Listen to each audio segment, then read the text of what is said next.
perasaan publik kan tidak bisa dibohongi, terasa itu. Intervensi politik terhadap hukum itu sangat besar, bisa membuat seseorang tidak maju akibat tidak punya tiket. Hukum kadang dijadikan sebagai instrumen politik untuk menyandera politik, tersanderalah beberapa kandidat. Saya tidak melihat ada garis lurus penggerebekan atau pemeriksaan ruang kerja. Ya, penggeledahan ruang kerja gubernur dan wakil gubernur dengan kegiatan politis. Penggeledahan ruang gubernur Jawa Timur, Ibu Khofifah, itu bagian daripada skenario politik. Ini bagian daripada, mohon maaf tanda petik ya, bisa saja bagian daripada operasi. Kenapa sih sebegitu takutnya nih sama Anies Baswedan gitu ya? Wakil yang kontributif menjadi kunci. Nah, masuklah apa strategi bagi seorang capres untuk mendapatkan cawapres yang pas. Anies memerlukan Khofifah, tapi Ganjar juga perlu Khofifah. Ini ujian bagi Bu Khofifah. Kalau misalnya Bu Khofifah bisa menghadapi ujiannya ini, justru bisa mengklarifikasi ke publik, ini bisa menjadi titik balik. Justru batu lompatan. Sandraan-sandraan itu sih sebetulnya tidak perlu dilakukan.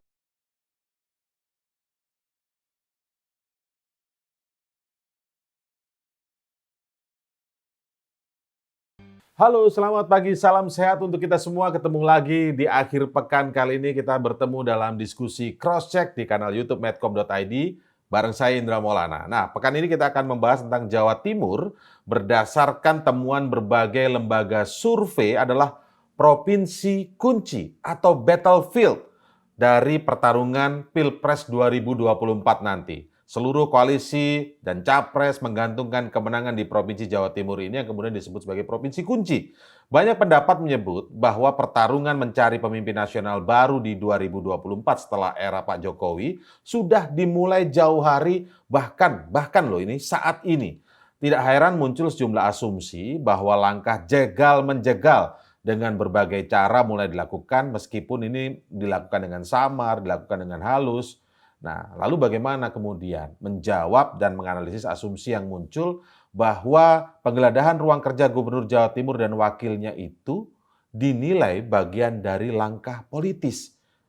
Di saat yang hampir bersamaan, tapi di tempat yang berbeda, Presiden Jokowi tanpa ada angin dan hujan mengeluhkan bisa saja pemerintah atau istana rentan dituduh jika koalisi dan pencapresan oleh parpol tertentu itu batal. Kita coba akan analisis dan ulas ini lebih jauh ya. Apakah memang ada sandra rasuah, sandra kasus di Provinsi Kunci Jawa Timur ini? Kita akan ulas bersama dengan pengamat politik Ujang Komarudin, founder Kedai Kopi Hendri Satrio, lalu Direktur Eksekutif Poltreking Indonesia Hanta Yuda, dan Direktur Eksekutif SMRC Jayadi Hanan. Halo, selamat pagi, salam sehat. Oke, langsung saja kita mulai ngobrol-ngobrolnya pada kali ini ya, dengan saya akan mulai pertanyaan pertama mungkin dari Bang Hendri Satrio dulu ngelihat. Bang, ini kan memang kalau setiap langkah penegakan hukum, bahkan kemudian bagian dari salah satu langkah penegakan hukum ada penggeledahan ruang kerja, itu wajar ya kita lihat di berbagai kasus, terutama kasus korupsi itu pasti kita lihat hal-hal seperti itu, terutama setelah operasi tangkap tangan, itu sering kita lihat. Nah, tapi kan ini sebagian juga karena isunya ini sudah mulai mendekat 2024, lalu ngomong juga ada battlefield, disebut provinsi kuncinya itu Jawa Timur. Ini bukan bermaksud menghubung-hubungkan, tapi kan nggak salah juga ada asumsi nih yang kemudian berpikir, ini politis nih. Itu pasti begitu, kalau dekat-dekat pemilu 2020, pemilu itu pasti akan begitu. Kali ini Bang Hendri Satrio punya analisis apa ya tentang itu? Ya, kalau penggerebekan saya harus menyerahkan itu ke KPK. Apakah itu politis atau tidak? Saya sih nggak yakin KPK politis. Lagi pula penggerebekan ini kan adalah kepanjangan tangan dari atau kelanjutan dari kasus sebelumnya yang memang melibatkan para petinggi di Jawa Timur gitu ya. Jadi ini sebuah kebetulan saja. Ya, bahkan yang menarik juga dua Menko beberapa hari sebelum ada penggerbekan kantor ini justru mengatakan bahwa alangkah baiknya bila KPK tidak terlalu banyak, kalau tidak terlalu sering melakukan OTT gitu ya. Pertanyaan besarnya kan kalau kemudian ditarik ke ranah politik, apakah Khofifah Indar Parawansa yang banyak disebut oleh lembaga survei termasuk lembaga survei Kedai Kopi sebagai pendamping yang paling ciamik buat Anies Baswedan itu sudah pasti atau belum gitu kan. Kalau memang belum pasti ya agak sumir kalau kita dekatkan kasus pemeriksaan ruang kerja Emil Dardak dan Kofifa Indar Parawansa sebagai sebuah kegiatan politik pengembosan gitu. Saya menilainya, saya tidak melihat ada garis lurus penggerebekan atau pemeriksaan ruang kerja. Ya, penggeledahan ruang kerja gubernur dan wakil gubernur dengan kegiatan politis, kecuali memang sejak awal atau sudah diumumkan bahwa pasangan yang akan diusung oleh koalisi perubahan adalah Anies Baswedan dan Kofifa Indar Parawansa. Gitu sebagai pembuka, Mas Indra. Ya, oke. Nah, Bang Ujang sendiri pendapatnya seperti apa secara umum terlebih dahulu? Kalau tadi soal penggeledahan itu kemudian ada juga asumsi. Ini kan kita coba mengambil dari sisi asumsi, beberapa asumsi itu kan muncul. Kita coba analisis yang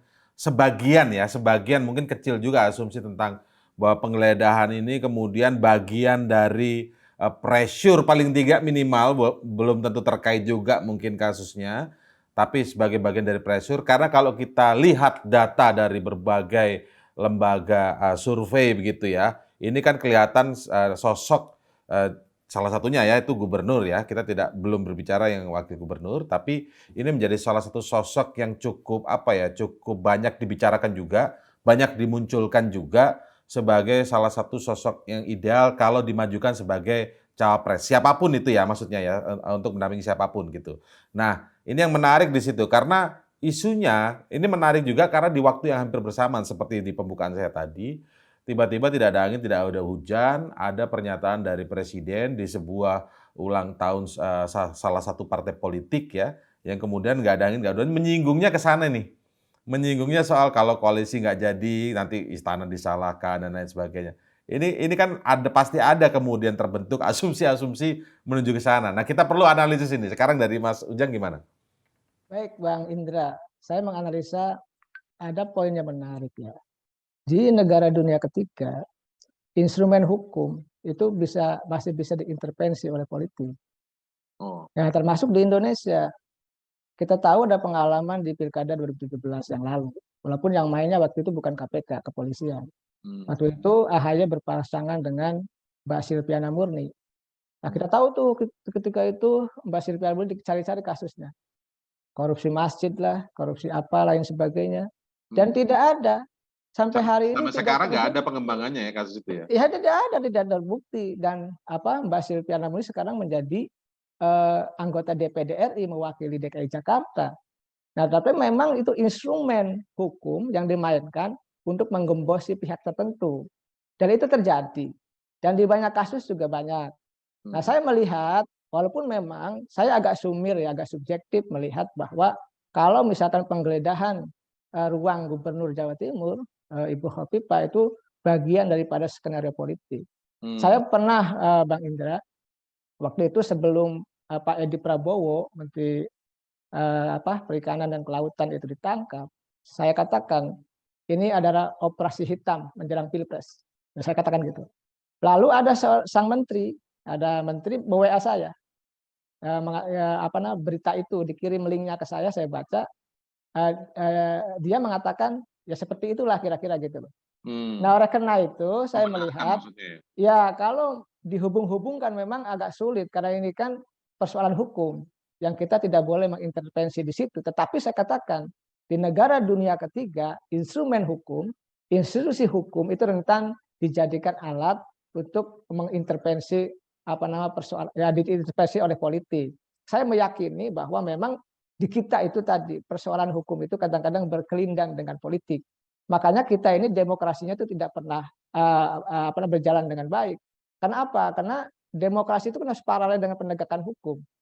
Tetapi kalau penegakan hukumnya selalu diintervensi, lalu menjadi sebuah alat politik bagi pemegang kekuasaan, ya ini yang menjadi persoalan. Sekali lagi, walaupun memang saya meyakini KPK melakukan kerja-kerjanya berdasarkan pada peraturan yang berlaku atas profesionalisme dan undang-undang, tetapi kita tahu juga dalam banyak persoalan, dalam banyak kasus, dalam banyak kesempatan KPK juga tadi main di wilayah politik. Dan ini sering saya kritik juga sejak lama begitu. Hmm. Oleh karena itu, saya tidak aneh dan tidak heran kalau publik, kalau masyarakat, ya tadi mengait-ngaitkan persoalan penggeledahan ruang kerja gubernur itu dengan persoalan caguban lah, misalnya persoalan calon gubernur, maaf, calon wakil presiden. Jadi ya arahnya ke sana. Saya sih melihatnya, lah Bu Hovifah ini belum ada masalah nih, belum ada persoalan nih. Kalau dia menjadi cawapres misalkan di kubu Anies misalkan, ataupun di kubu Prabowo, ataupun di kubu siapapun, itu punya potensi yang bagus juga gitu. Ketua Muslimat berbasis NU dengan penduduk kedua tertinggi ya pemilih di Indonesia, Jawa Timur, lalu juga emak-emak, ya kan, ini punya potensi yang bagus. Dianggap belum ada masalah, maka dicarilah masalah-masalah itu. Nah kebetulan ada OTT yang terkait dengan wakil ketua DPRD tersebut. Ya saya sih ini bagian daripada, mohon maaf tanda petik ya, bisa saja bagian daripada operasi. Kalau saya sih melihatnya begitu. Jadi ya bisa saja. Iya, karena tadi di negara kita institusi hukum, lembaga hukum atau instrumen hukum masih bisa dijadikan atau diintervensi oleh politik. Ya tentu kita tidak boleh berasumsi jelek memang. Tetapi fakta itu sudah banyak terjadi di Republik ini dari waktu ke waktu. Ya Pak Anies aja kan sudah mulai dibusuk-busuki, digebos-gebos di Formula E gitu kan dan lain sebagainya. Itu kan melalui KPK juga. Jadi ya ini sebenarnya menjadi persoalan di kita, Bang. Oleh karena itu kita dorong ke depan, kalau kita sepakat ingin menjadikan bangsa ini menjadi negara yang demokratis, maka 3 poin yang penting harus kita lakukan. Pertama, penegakan hukumnya harus jelas, harus tidak memihak, tidak diintervensi oleh kekuatan politik, tidak main di wilayah politik. Kenapa?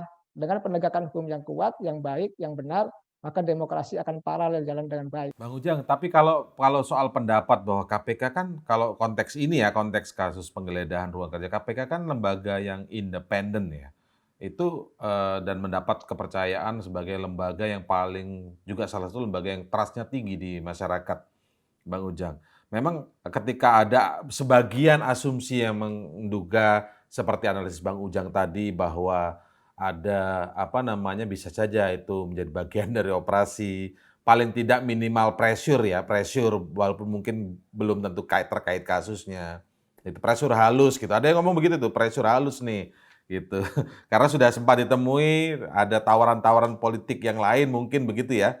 Tapi sisi lain ada cara yang halus lainnya dengan pressure seperti ini gitu. Tapi melihat, nah kalau melihat lembaganya, bahwa lembaga ini sangat mendapat kepercayaan masyarakat, lembaga yang independen, kasus-kasus korupsi juga banyak ungkap oleh KPK.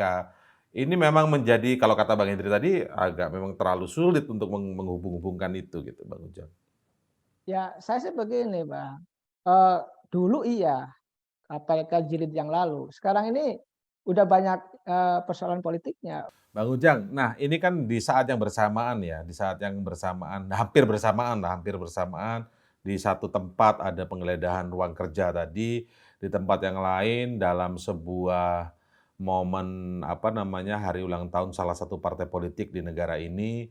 Di situ ada Presiden Jokowi hadir tanpa disangka, tanpa dinyana, nggak ada kritik yang kencang sebelumnya juga beredar menjadi pemberitaan atau isu lah ya. Tiba-tiba kemudian Presiden menyinggung ya, salah satu bagiannya itu menyinggung kalau jangan-jangan nanti istana disalahin, nanti pemerintah disalahkan, koalisi nggak jadi, pemerintah disalahkan, istana disalahkan. Ini sebenarnya membuat publik itu rata-rata terhenyak loh. Ini ada apa ini kok tiba-tiba ngomong begini? Analisis Bang Ujang sendiri seperti apa itu? Kan yang punya kekuatan itu mana di Republik ini? Apakah pihak swasta atau kelompok tertentu? Kan yang punya kekuatan itu kan negara, pemerintah. Nah, tentu kita tidak menuduh pada pemerintah atau negara. Tapi sebagai kekuatan negara itu punya instrumen, punya perangkat untuk bisa melakukan apapun gitu. Ya saya tidak menuduh bahwa itu intervensi pemerintah, intervensi negara, tidak. Tapi sejauh ini kan nggak ada yang nuduh nih Bang Ujang. Maksudnya menurut Bang Ujang kenapa Presiden menyampaikan hal itu, kira-kira analisisnya apa? Kalau tuduhan-tuduhan itu kan belum ada tuh, nggak ada bahkan, malah nggak berbicara tentang, nggak, isu-isu koalisi pun juga belum terlalu apa ya, menjadi pemberitaan, belum menjadi sorotan pemberitaan lah. Malah berita-berita sekarang itu malah fokusnya itu ke kasus Sambo dan lain-lain gitu. Tiba-tiba ada pernyataan Presiden seperti ini. Ini ada kaitannya dengan poin Pak Jokowi yang kedua. Soal nanti kalau ada capres yang gagal, nanti istana menuduh. Istana dituduh. Ya, itu ada dituduh. Itu arahnya ke sana saya melihat. Karena kita tahu bahwa kemarin yang bertemu partai cuma dua, Demokrat dengan PKS. Nasdem nggak ketemu di rumahnya Pak SBY gitu loh.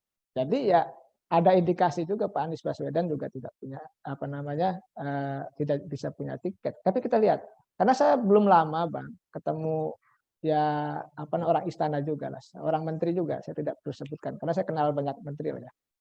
Mengatakan kita lihat Jang katanya, apakah Pak Anies Baswedan dapat tiket atau tidak. Ya, kalau dia dapat tiket, ya tentu Pak Jokowi akan ada pihak yang di seberang sana, bukanlah di pihak Pak Anies Baswedan. Nah artinya kalau kata-kata Pak Jokowi itu ya saya sih mensiratkan bahwa memang ya kalau misalkan Pak Anies tidak dapat tiket, pasti ya tuduhannya akan ke Pak Jokowi, nggak ada lain. Masa akan menuduh kepada mohon maaf Pak Amin Rais atau menuduh ke saya, pasti ke Pak Jokowi ataupun lingkaran Pak Jokowi ataupun pihak istana. Yang karena memang tidak ada kepentingan lain. Yang lain itu tidak ada, cuma kepentingan mohon maaf partai koalisi pemerintah dan kepentingan istana yang mohon maaf bisa menjegal pencapresan Anies Baswedan. Oleh karena itu ya saya sih melihat Pak Jokowi mungkin gelisah, gregetan gitu kira-kira ya kan atas tuduhan-tuduhan itu. Tapi kan sekali lagi persepsi publik, pendapat masyarakat itu juga kan diuji dengan atau teruji dengan apa persoalan-persoalan yang sebelumnya. Karena kan banyak persoalan-persoalan sebelumnya yang memang ya cerobongnya atau maksudnya tuduhannya atau fokusnya atau teropongnya itu mengarah kepada istana gitu loh. Oke. Ya kan ada dua aja pemain besar di Republik ini Bang, apa? Cuma dua. Kalau tidak istana ya DPR.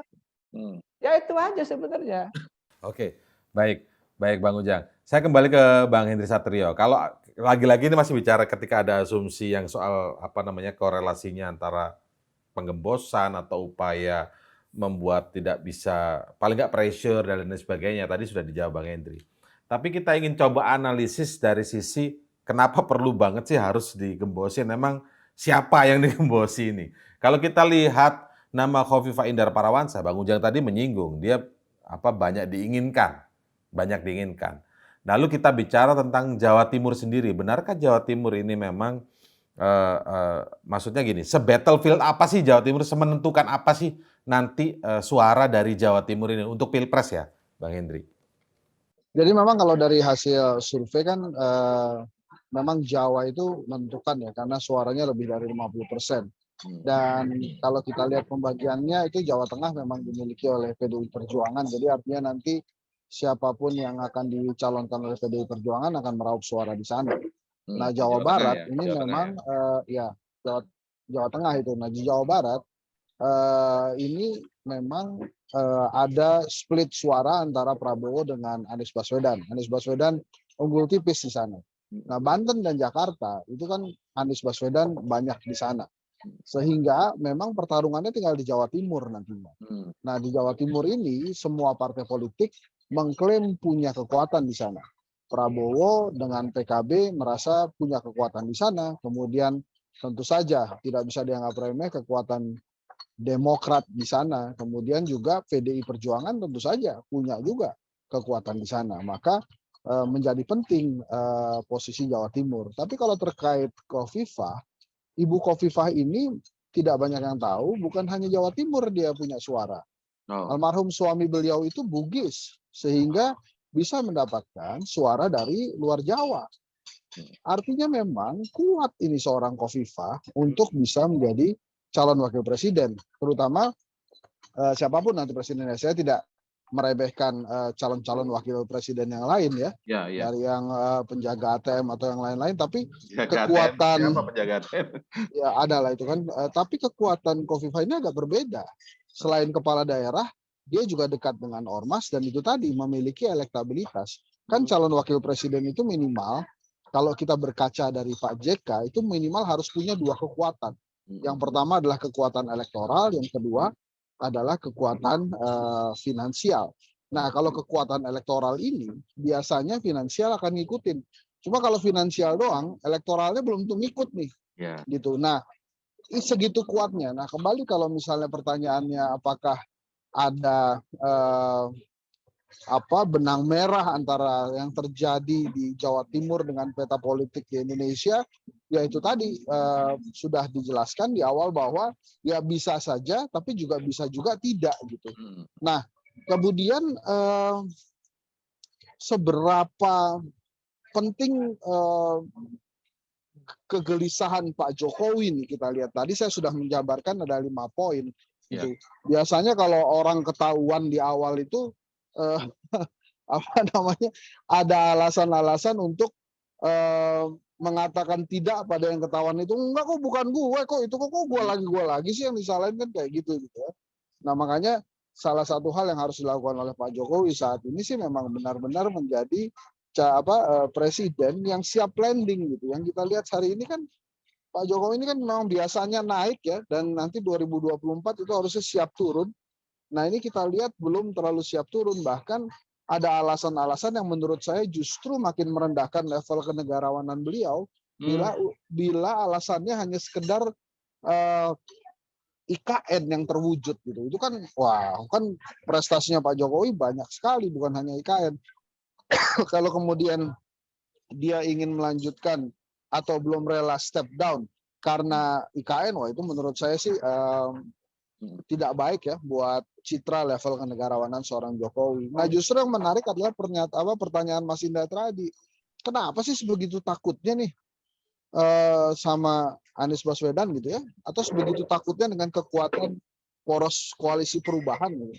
Kalau kita lihat dari perjalanannya pun PDI Perjuangan misalnya, ini kan dibuat seolah-olah harus menuruti hasil lembaga survei. Padahal selama ini Ibu Mega itu selalu mendorong orang bukan berdasarkan hasil survei, tapi berdasarkan dari ideologi si orang itu. Bahkan Ganjar Pranowo pun waktu didorong sebagai Gubernur Jawa Tengah itu elektabilitasnya hanya 7%. Kalah jauh dengan Bibit Waluyo yang incumbent. Tapi Ibu Mega waktu itu melihat ideologinya Ganjar ini bagus untuk PDIP di Jawa Tengah, sehingga PDI Perjuangan mendorong Ganjar. Nah, apakah di 2024 nanti akan Ganjar lagi? Nah, ini belum tentu karena ada Puan Maharani yang merupakan anak ideologisnya PDI Perjuangan.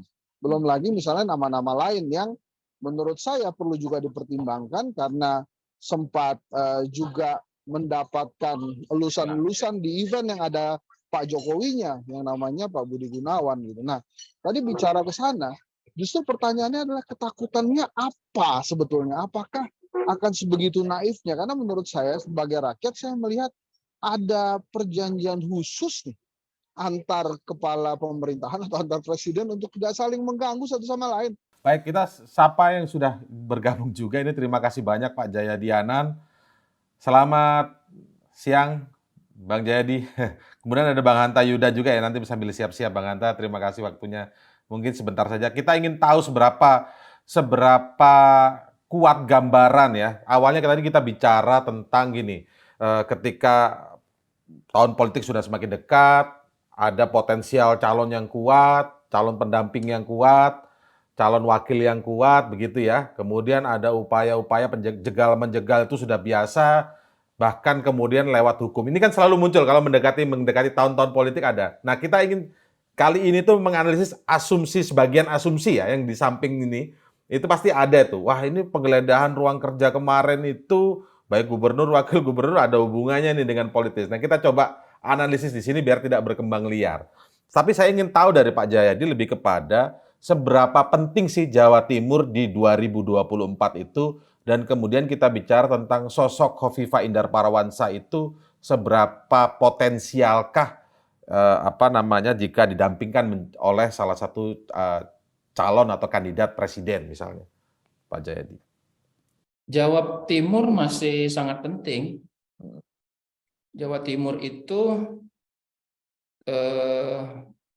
sangat penting karena kalau misalnya asumsinya tiga calon presiden sekarang yang maju ya, secara alfabet Anies, Ganjar, Prabowo kan? Atau terserahlah Ganjar, Anies, Prabowo atau Ganjar, Prabowo, Anies, terserahlah. Pokoknya 3 nama itu ya. Jadi harus dibolak-balik itu ya. Iya, kalau biar nggak 3 sensitif nama ya. itu, Iya. maka pertama seluruh Jawa menjadi penting, terutama Jawa Timur. Kenapa begitu? Ganjar itu sangat kuat di Jawa Tengah, tapi dia lemah di Jawa Barat. Sementara ini ya, lalu cukup kuat di Jawa Timur tapi tidak dominan, gitu ya. Anies itu kuat di Jawa Barat, Banten dan DKI, kemudian tapi sangat lemah di Jawa Tengah dan lemah di Jawa Timur, ya kan? Prabowo cukup kuat di Jawa Barat, masih cukup kuat di Banten, tapi sangat lemah di di Jawa Tengah. Di Jawa Timur Prabowo sedikit lebih baik daripada Anies sementara ya.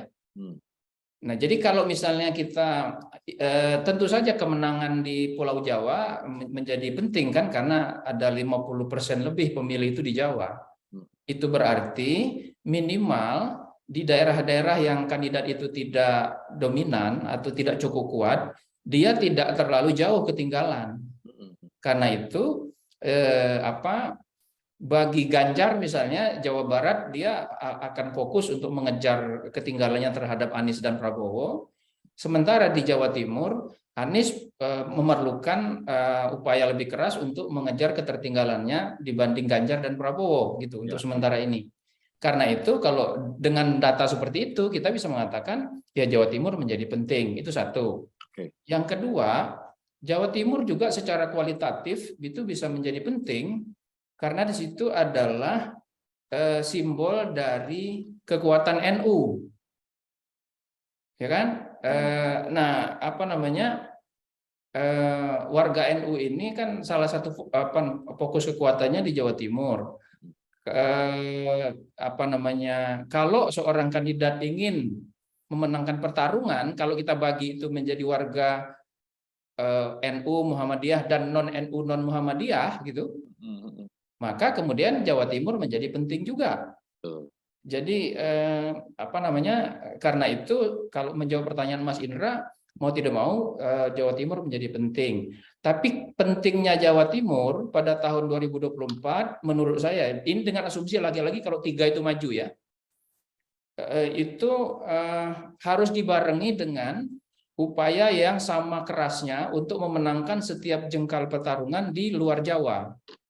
Di daerah Sumatera, di daerah Kalimantan, Sulawesi. Kenapa begitu? Karena sampai dengan akhir tahun ini tampaknya kekuatan dukungan untuk 3 calon potensial itu masih belum ada yang dominan. Ketiga-tiganya masih berjarak kurang dari 10% satu sama lain kalau kita simulasikan 3 nama itu. Jadi selain mereka harus fokus bertarung di Jawa untuk Anies dan Prabowo sangat penting untuk salah satu fokusnya di Jawa Timur, Ganjar salah satu fokusnya di Banten dan terutama Jawa Barat, tapi pada saat yang sama mereka harus juga mencari sebanyak mungkin dukungan-dukungan di daerah-daerah di luar Jawa. Karena minimal untuk memenangkan putaran pertama kemungkinan jarak elektabilitas antara ketiganya tidak akan terlalu jauh. Oke, baik. Bang Hanta sudah bergabung ya, Bang Hanta ya? Ya, Mas Bang Hanta, terima kasih banyak waktunya, Bang Hanta. Mas Indra, Mas Jaya. Bang Hanta, ini pertanyaan yang sama kurang lebih supaya kita bisa dapat gambaran yang lebih komprehensif juga tadi soal Jawa Timur. Walaupun tadi di awal ini kan kita coba melihat seberapa penting ketika ada asumsi-asumsi kecil yang muncul. Biasalah kalau ada penggeledahan setelah OTT, apalagi deket tahun-tahun politik, itu kan pasti ada asumsi yang muncul nih. wah ini kaitannya mau menjegal si A, si B, si C nih. Nah kebetulan kemarin itu kan penggeledahan di ruang kerja gubernur. Di sisi lain kita lihat datanya Bang Hanta, datanya teman-teman dari SMRC dan lain sebagainya, dari kedai kopi juga. Jawa Timur ini battlefield, penting sekali. Nah sosok seorang Kofifa juga disebut penting. Mungkin yang saya minta atau analisis dari Bang Hanta lebih kepada seberapa penting sih Jawa Timur ini mungkin dari riset atau surveinya Poltreking kan, dan bagaimana sosok seorang Khofifah ini menjadi faktor penentu ketika disandingkan dengan kandidat presiden begitu. Seorang kandidat presiden ya.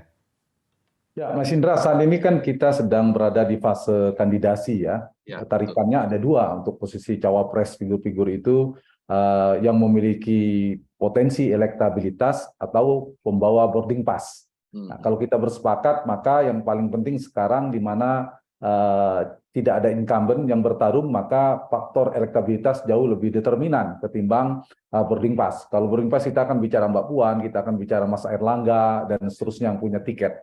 Nah, dari sisi elektabilitas, maka ada dua saya kira yang bisa kita bedah ya, yaitu dari sisi geografis, ceruk geografi, dan ceruk demografi. Dari sisi geografis, survei teman-teman juga sama saya kira dengan Politik Indonesia, kami juga melakukan survei di beberapa provinsi kunci di Pulau Jawa, karena pemilih di Pulau Jawa itu sekitar 58%. Kalau disedenahkan lagi, 3 Jawa itu Jawa Barat, Jawa Tengah, Jawa Timur, itu 17% Jawa Barat, 16% Jawa Tengah, 16% Jawa Timur, total itu sekitar 48-49%. Artinya separuh dari pemilih Indonesia berada di 3 provinsi. Bukan dalam arti provinsi lain tidak penting, semua penting, tapi dengan bergerilya politik di 3 provinsi saja itu sudah memberikan dampak yang sangat besar. Nah, kita bicara Bu Khofifah, maka Bu Khofifah saat ini adalah gubernur, kita tahu gubernur Jawa Timur. Nah, bicara secara geografis, ceruknya itu kalau bicara basisnya, Bu Khofifah basisnya ada di Jawa Timur. Beliau punya posisi sebagai gubernur, panggung strategis, dan di data kami juga beliau termasuk cukup tinggi sebagai posisi cawapres ya, hampir 20% di Jawa Timur. Kemudian di Jawa Tengah juga lumayan, di nomor 2 di angka sekitar hampir 10% dan 6-8%. Nah, agak melemah memang di daerah Jawa Barat, DKI dan Banten. Itu dari sisi ceruk geografisnya Bu Khofifah. Dari sisi demografis, kekuatan Ibu Khofifah ini memang sebagai, tentu kita tahu secara gender bisa mengambil segmentasi perempuan. Kemudian kedua, beliau ada ketua muslimat NU yang sangat mengakar, jadi adalah lumbung suara perempuannya NU, dan Jawa Timur adalah juga kita tahu ada simbol dari kekuatan NU itu sendiri. Nah, itu yang menyebabkan Jawa Timur menjadi semakin seksi ya, seksi dalam arti di mana persebaran kekuatan capres-capres kuat potensial saat ini, 3 orang itu antara Anies, Ganjar, dan Prabowo ini tiga-tiganya punya kekuatan yang sebarannya yang beda-beda di antara itu.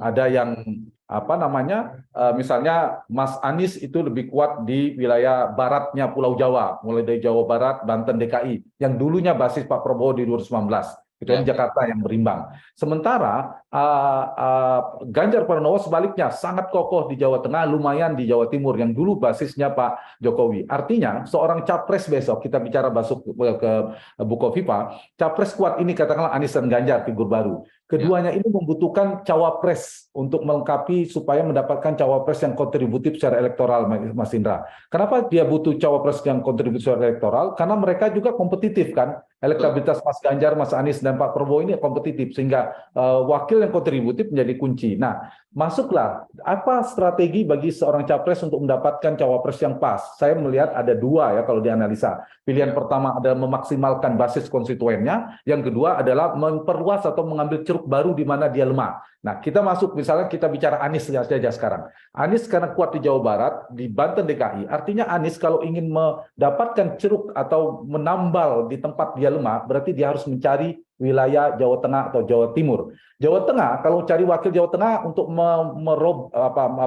mematahkan atau memecah pendukung Ganjar sudah sangat sulit karena basis Ganjar. Yang paling mungkin paling seksi bagi Anies memang mengambil Jawa Timur. Kalau pendekatannya, orientasinya mengambil ceruk yang dia lemah, menambal. Kecuali dia ingin memaksimalkan basisnya. Kalau mau ingin memaksimalkan basisnya, pilihannya di Ridwan Kamil atau AHY tentunya. Itu opsi. Nah, di titik inilah Mas Indra, saya ingin masuk ke Bu Khofifah. Bu Khofifah menjadi seksi dan penting bagi Anies. Sekaligus titik lemah Anies ini, titik lemah itu artinya Anies punya kekuatan, tapi kelemahan Anies itu saya catat ada 3 ya. Satu, tadi itu di mana Anies masih lemah di wilayah Jawa Timur, Jawa Tengah. Dan itu menjadi basis salah satu gubernur Jawa Timur, meskipun Bu Kofifa tidak terlalu dominan ya, butuh waktu. Yang kedua, Anies tidak terlalu kuat dalam basis NU.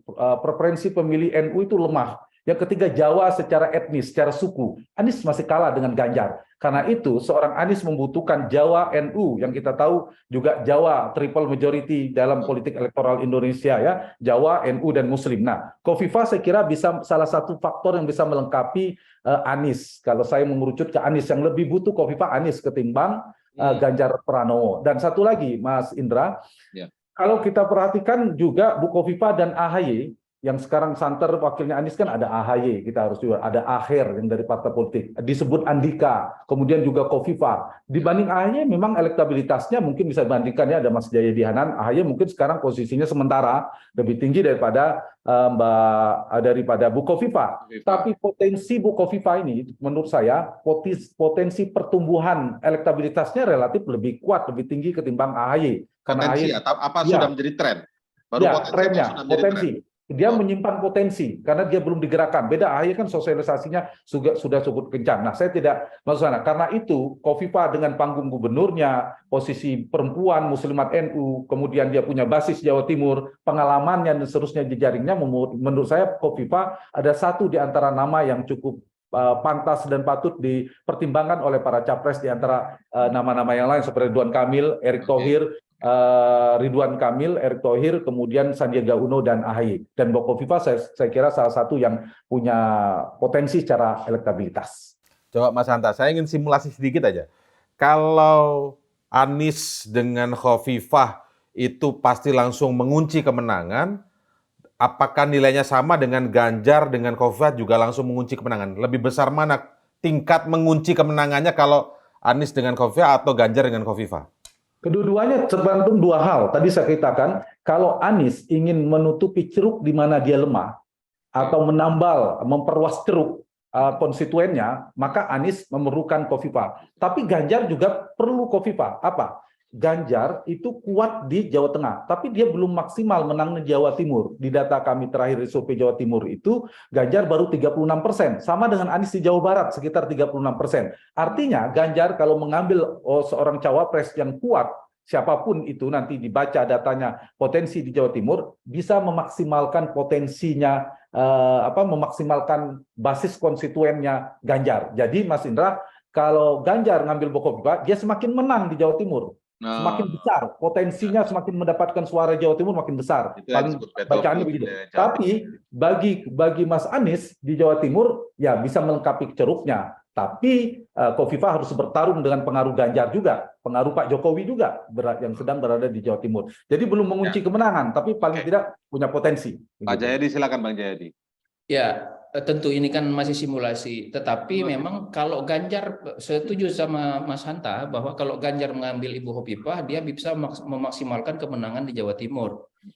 Tapi itu juga ada loophole-nya, ada trade-off-nya, ada kelemahannya. Kalau dia memaksimalkan kemenangan di Jawa Timur, itu memberi peluang kepada Anies untuk memaksimalkan kemenangan di Jawa Barat. Misalnya Ganjar, Anies bisa memaksimalkan kemenangan di Jawa Barat dengan mengambil Ridwan Kamil misalnya ya. Jadi semuanya punya trade off, tapi ujung-ujungnya itu selisihnya akan tipis menurut saya. Selisihnya akan tipis. Jadi kalau kita simulasikan 3 nama ini dengan berbagai bakal calon wakil presiden, sebutlah itu AHY, Khofifah, kemudian siapa lagi, Erick Thohir, Ridwan Kamil, Sandiaga Uno, ada satu nama lagi, Muhaimin. Itu kalau kita simulasikan berganti-ganti, selisih antar mereka masih sangat tipis. Gitu. Jadi maksud saya itu para calon ini harus betul-betul berhitung secara detail gitu. Itulah yang saya maksud tadi. Katakanlah, jadi strategi yang diambil di daerah Jawa itu nanti mau tidak mau harus diikuti dengan man to man marking strategi di luar Jawa. Mau tidak mau itu harus man to man marking. Jadi nggak cukup Jawa aja Artinya nih ya. menggabungkan antara total football dengan Momentum. offensive football. Jadi di daerah-daerah yang dia kuat, dia akan total football, bertahan habis-habisan. Di daerah-daerah yang dia kurang kuat, itu dia akan habis-habisan menyerang gitu. Itu yang kita bisa bayangkan. Itulah saya kira salah satu alasan kenapa sampai hari ini kan semuanya masih saling tunggu kan. Saling tunggu tuh karena itu strategi. Misalnya Ganjar akan ngambil siapa? Dia lebih baik nunggu Anies ngambil siapa duluan. Sebaliknya juga gitu. Anies mau ngumumin siapa nih? Dia lebih baik menunggu Ganjar ngambil siapa duluan, gitu. Demikian juga partai-partai.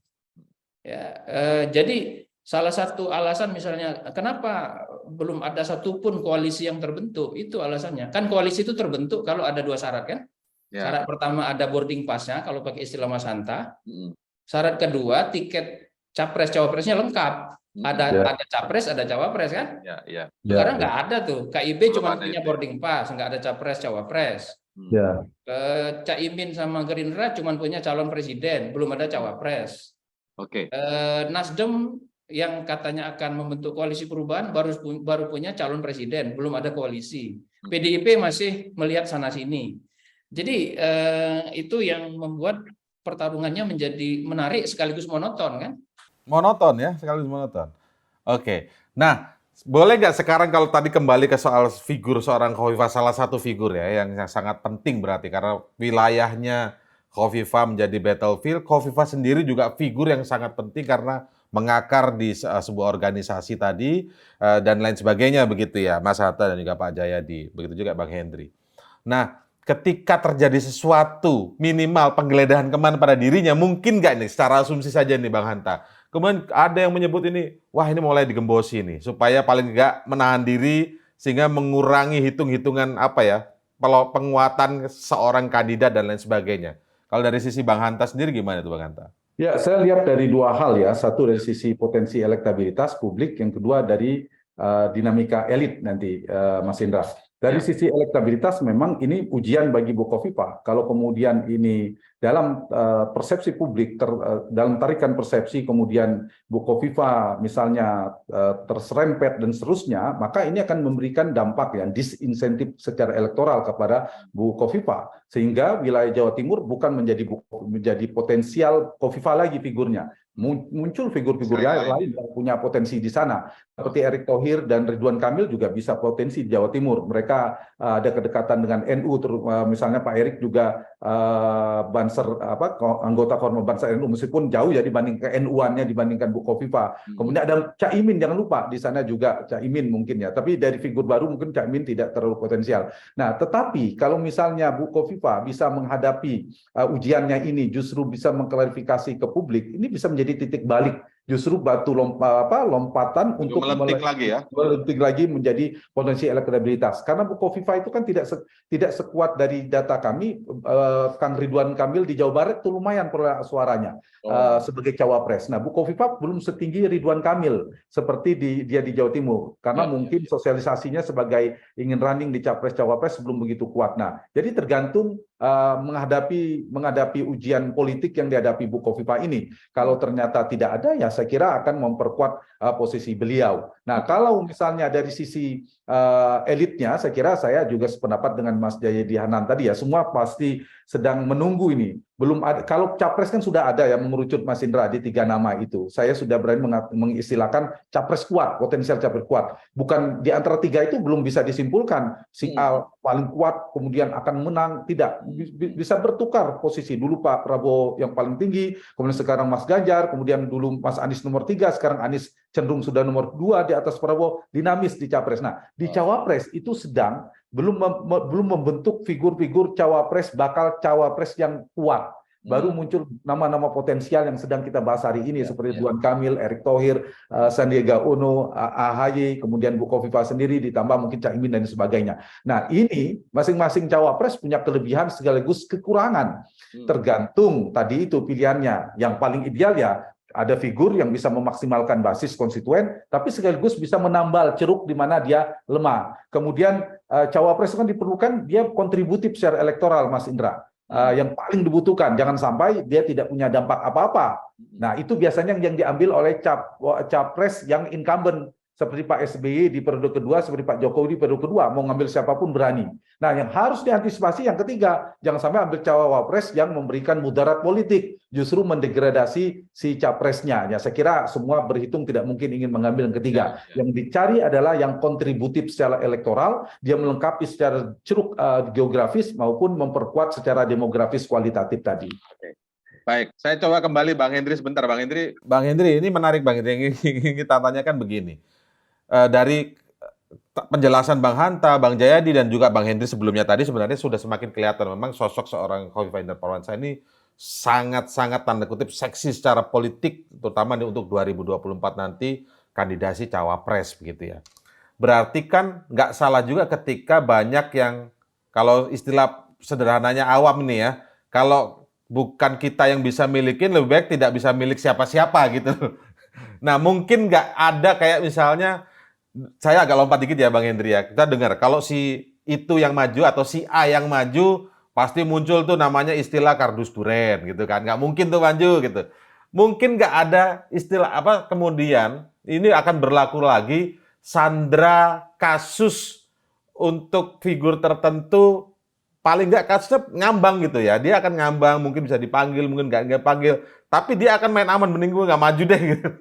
Gitu. Mungkin kayak itu Bang Hendri kira-kira. Ya, itu kan mungkin saja terjadi tuh Mas Indra, karena sudah terjadi kan waktu Caimin mengatakan bahwa Mbak Puan semoga jadi calon presiden, wakil presidennya saya, itu kan langsung keluar itu lagi kasus kardus duren itu yang membuat akhirnya Caimin tergopoh-gopoh ke istana dan habis itu hilang lagi tuh kasus itu. Jadi sandraan-sandraan itu sih sebetulnya tidak perlu dilakukan ya. Seperti yang saya katakan tadi kan ritual yang ada itu sudah jelas gitu, ritual 5 tahunan dan ritual 10 tahunan.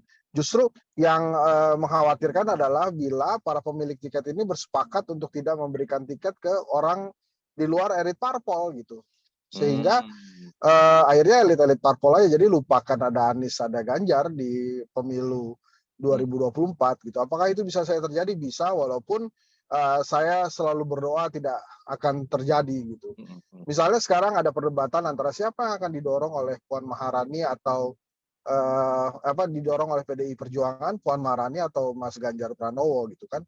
Nah, pertimbangan Ibu Mega ini kan selalu pertimbangan ideologis, jadi bukan melulu tentang versi lembaga survei capresnya. Bisa saja misalnya kami bertiga elektabilitas Mas Ganjar memang tinggi gitu ya, Mbak Puan jauh di bawah. Tapi pada saat Jawa Tengah misalnya, Mas Ganjar hanya 7% elektabilitasnya. Tapi kemudian karena menurut Ibu Mega secara ideologis ini kuat, maka diajukan melawan bibit dan menang. Nah, apakah kemudian itu akan dipertimbangkan lagi karena Mas Ganjar memang pernah menang gitu ya? Ya belum tentu juga, karena ada Puan Maharani yang anak ideologisnya PDI Perjuangan seperti yang tadi saya katakan.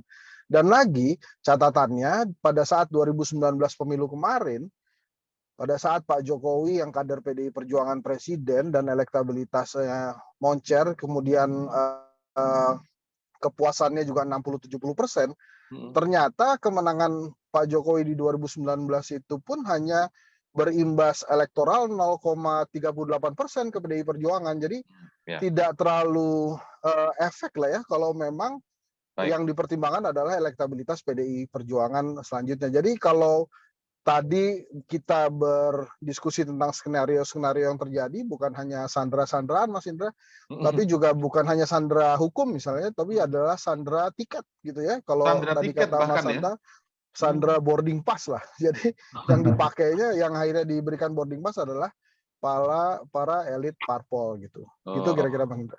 Oke, kalau Bang Jayadi dengan pertanyaan kurang lebih sama, kira-kira sandra kasus, sandra rasuah itu masih akan mewarnai apa ya upaya-upaya penjagalan calon-calon itu tidak kira-kira Pak Jayadi? Saya khawatir itu masih berlaku. Mengapa dengan sedih saya mengatakan begitu ya.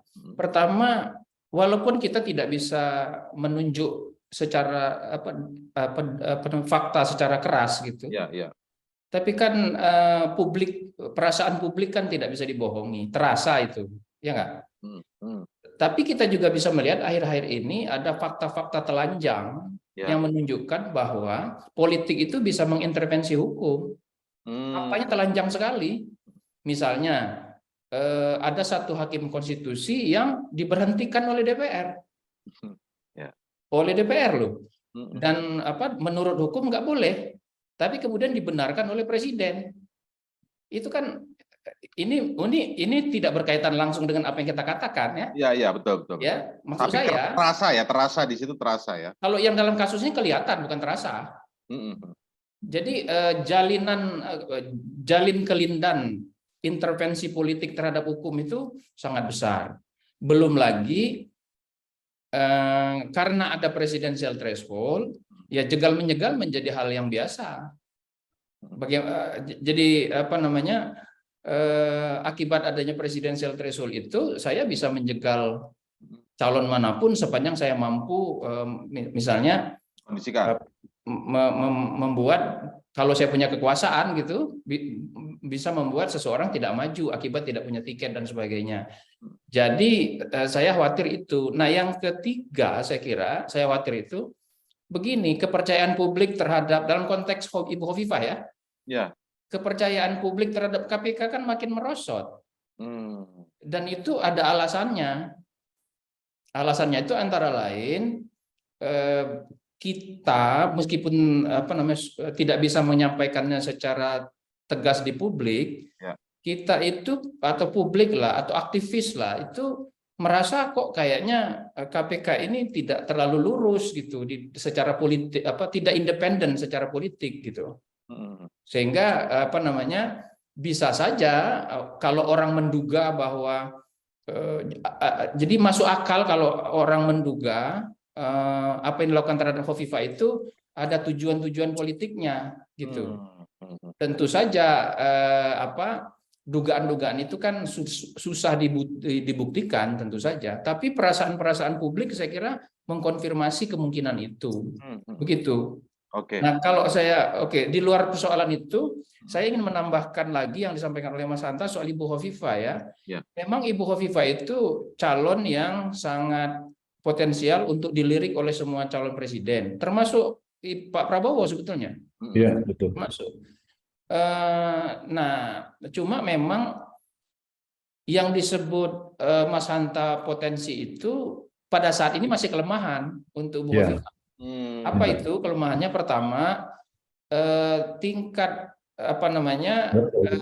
popularitasnya masih 50-an%. Kembali ke kasus yang Mas Indra sebutkan, betul kata Mas Hanta, kalau nanti Ibu Khofifah itu ternyata memang bersih, sulit untuk disentuh, apa yang terjadi di Jawa Timur ini kalau di blow up justru bisa membuat dia menjadi lebih tinggi popularitasnya, lebih dikenal masyarakat. Ingat Pak Ridwan Kamil pada awal tahun ini, terlepas dari itu tragedi kemanusiaan, meninggalnya anaknya Kang Emil ya. Itu kan tragedi kemanusiaan. Kang Emil tidak berusaha memanfaatkannya. Husnuzon soal itu.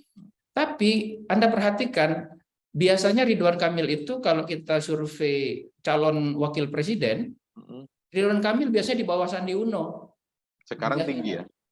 Tapi setelah peristiwa tragedi itu, dia di atas Sandi Uno.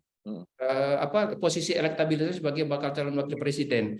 Menarik, kita menganggap pada waktu itu setelah peristiwa itu wajar gitu ya, karena ada peristiwa tragedi kemanusiaan itu. Tapi biasanya peristiwa seperti itu hanya bertahan membantu elektabilitas seorang paling sebulan bertahannya. Ternyata itu bertahan sampai sekarang. Nah, kenapa itu? Nah, ada hikmahnya. Jadi peristiwa itu membuat bukan hanya orang simpati akibat exposure yang sangat luas kepada Kang Emil waktu itu. Exposure itu dan cara Kang Emil menangani itu membuat orang melihat, oh Kang Emil ternyata seorang pemimpin yang tegar ya. Betul-betul terlihat potensinya gitu.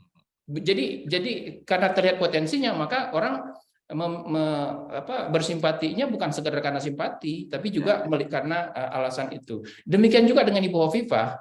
Jadi dia ini bisa menjadi jadi blessing in disguise bagi Ibu Khofifah gitu. Kalau betul peristiwa ini adalah semacam apa ya, upaya untuk Pengebosan. menjegal atau untuk membuat Tersandera, menghakimi tersandera. kelompok tertentu untuk menjadikan Ibu Khofifah menjadi calon wakil presiden gitu. Ya. Oke, jadi di setiap persoalan pasti ada dua sisi ya. Satu sisi itu menjadi hal sandungan atau kendala, tapi di sisi lain justru malah ujian yang kalau lolos ini malah meningkatkan justru ya. Ketika titik-titik kelemahan tadi disebutkan Pak Jayadi, justru Bu Khofifah mampu menjawab itu di situ begitu ya, meningkatkan ininya. Nah, artinya singkat saja, dalam waktu dekat ini dinamika menuju 2024 nanti, kalau tadi politik mengintervensi hukum dan lain sebagainya menurut Pak Jayadi tadi, ini masih akan banyak mewarnai nggak Bang Hanta sampai menuju hari H pemilihan atau pencoblosan nanti Bang Hanta? Ya, saya kira saya setuju dengan Mas Jayadi ya bahwa politik dan hukum itu selalu berkelindan. Jadi sangat bisa dirasakan, tapi faktanya sulit kita sampaikan begitu kira-kira. Jadi di mana hukum kadang dijadikan sebagai instrumen politik untuk menyandera politik tersanderalah beberapa kandidat, kira-kira kita sulit untuk melihat itu tidak terjadi lagi. Nah, saya kembali ke Bu Khofifah tadi sedikit, Mas Indra. Ya. Sebanyak saya kira saya setuju juga, kita punya data juga di mana Bu Khofifah, kalau tadi Mas Jayadi bicara tentang popularitas, maka di elektabilitas lebih dalamnya Bu Khofifah betul seperti PKB kalau partai, dia tidak sebarannya tidak menyebar, kekuatannya menumpuk. Kalau PKB kan kuat di Jawa Timur saja, kemudian lumayan di Jawa Tengah dan lemah di luar Jawa, apalagi termasuk di Jakarta, Banten dan seterusnya. Begitu juga Bu Khofifah. Bu Khofifah kalau ada capres ingin mendapatkan hanya ingin potensi di Jawa Timur, mungkin Bu Khofifah bisa menjadi salah satu alternatif. Tapi kalau ingin mendapatkan sebaran yang lebih besar, saya kira pilihannya bukan Bu Khofifah. Nah, dalam istilah saya tadi, ini potensi itu kan bisa dapat, bisa tidak. Saya setuju. Bisa dapat dikalkulasi, dikapitalisasi, tapi bisa jadi nggak dapat itu, nggak jadi apa-apa. Nah, karena hanya potensi, dibandingkan nama Ridwan Kamil, Erick Thohir, dan AHY, 3 nama itu ya, kalau Mas Sandi wajar karena mantan cawapres, 3 nama itu menurut saya lebih potensial secara elektoral ketimbang Bu Khofifah di waktu hanya tinggal satu tahun, di mana di saat yang sama Bu Khofifah juga sedang menghadapi ujian ini. Nah, soal bagaimana Bu Khofifah menghadapi batu sandungan ini, Mas Indra, ya tentu Bu Khofifah yang tahu. Kalau Bu Khofifah yakin betul ini tidak akan tersangkut, tidak akan ada kaitannya, maka ini bisa dikapitalisasi dengan positif ya. Tapi kalau misalnya ternyata bisa, maka ini akan jadi atau tidak akan tersandera hingga akhir dan kemungkinan sulit untuk bertarung. Tambah lagi satu lagi kelemahan Bu Khofifah dibandingkan Mas Ganjar dan gubernur lainnya, dulu Mas Anies di Jakarta, kemudian Kang Emil di Jawa Barat. Secara komunikasi politiknya, mereka melakukan politik pencitraan dalam anak netral, itu Bu Khofifah tidak lebih hebat dan tidak lebih dibandingkan tiga itu. Tidak lebih dominan. Nah, mungkin dengan karakter Bu Khofifah lebih kalem lah, lebih elegan, bermain seterusnya, sehingga butuh waktu. Sehingga saya menggarisbawahi Bu Khofifah menyimpan potensi. Tetapi potensi itu bisa melampaui yang sudah ada potensial sekarang, tapi bisa jadi tidak jadi apa-apa. Tergantung dari sisi capresnya membutuhkan siapa. Tapi apakah Bu Khofifah akan membantu, terutama Anies Baswedan. Bu Khofifah ini bisa seperti menambal kelemahan Anies. Ketimbang misalnya, yang kedua ada Pak Prabowo. Pak Prabowo juga ditambal oleh Bu Khofifah. Terlepas jadi atau tidak potensinya. Nah, Mas Ganjar itu ya boleh tidak, boleh iya, boleh tidak. Itu sekedar ya sunnah lah kira-kira. Kalau tadi lebih wajib. Ya, apa yang dibutuhkan Bu Khofifah bagi Prabowo dan Anies itu wajib mereka penuhi untuk mendapatkan ceruk-ceruk yang mereka masih lemah itu. Ya. Gitu Mas Indra. Jadi memang keseluruhan yang tadi kita diskusikan sejak awal tadi sampai akhir ini kita menjawab apakah memang benar ada sandra rasuah di provinsi kunci. Tadi jawaban-jawaban dan analisisnya sudah disampaikan tadi. Jadi berkelindan ya antara politik dan hukum. Kalau Pak Jayadi malah terasa sekali yang dirasakan masyarakat politik mengintervensi hukum begitu ya. Terima kasih ya waktunya Bang Hanta, Pak Jayadi, Bang Hendri Satrio. Tadi ada juga Bang Ujang Komarudin. Terima kasih sekali lagi. Salam sehat. Assalamualaikum warahmatullahi wabarakatuh. Ya, itu tadi diskusi kita kali ini di akhir pekan kali ini menjawab pertanyaan dan gelisah beberapa atau sebagian orang terkait dengan benarkah ada sandra rasuah di provinsi kunci yang menjadi battlefield penentu pemenangan atau kemenangan dalam pertarungan politik di 2024 dalam edisi kali ini di Crosscheck. Saya Indra Maulana pamit undur diri. Salam sehat, sampai jumpa.